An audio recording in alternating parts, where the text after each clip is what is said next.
Good morning, Centurion Vineyard Church family, and welcome to day 2 of our devotional series, When Jesus Speaks Peace. Today we're going to look at another relatively well-known Bible story where Jesus speaks the word peace to somebody.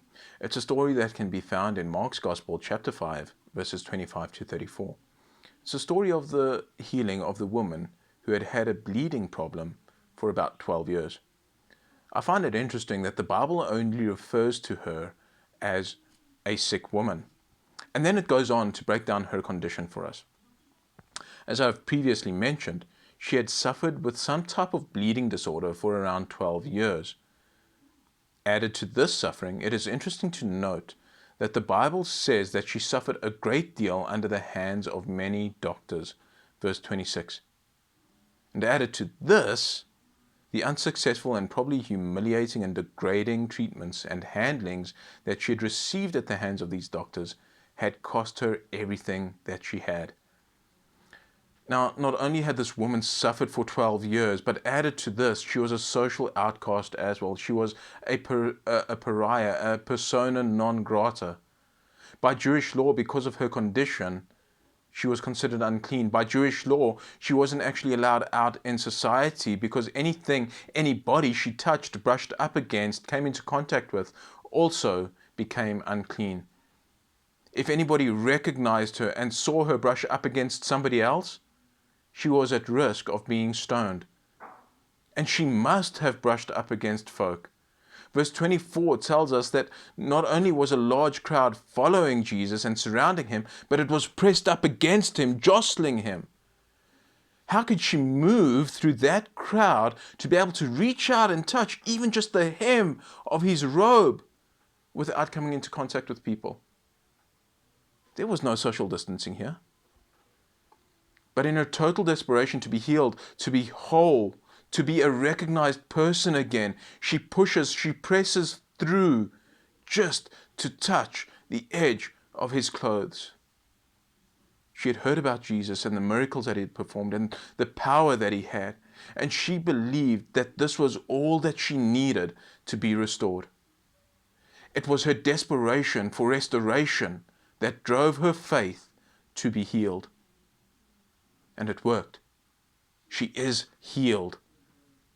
But it's not without further risk, because much to the disciples' understandable confusion, Jesus turns and asks who it is that had touched his clothes.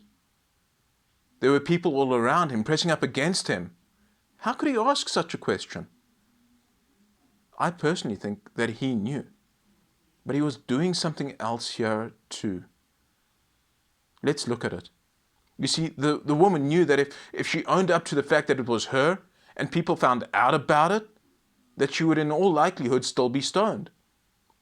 Jesus would have understood this too. But still, he asks. Still, he waits.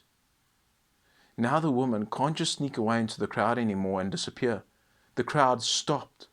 She's trapped. She has no choice. Somebody is bound to notice her soon and recognize her, and then she will be in trouble. So she does the only thing that she can do. Afraid of the possible outcomes, she throws herself at Jesus' feet and owns up. And Jesus, a recognized rabbi who should have been kept apart from somebody unclean, does the unexpected. He doesn't condemn her to being stoned, but rather he says to her, "Daughter, your faith has healed you. Go in peace and be freed from your suffering." That's verse 34. You see, in touching his clothes, the woman had been restored physically.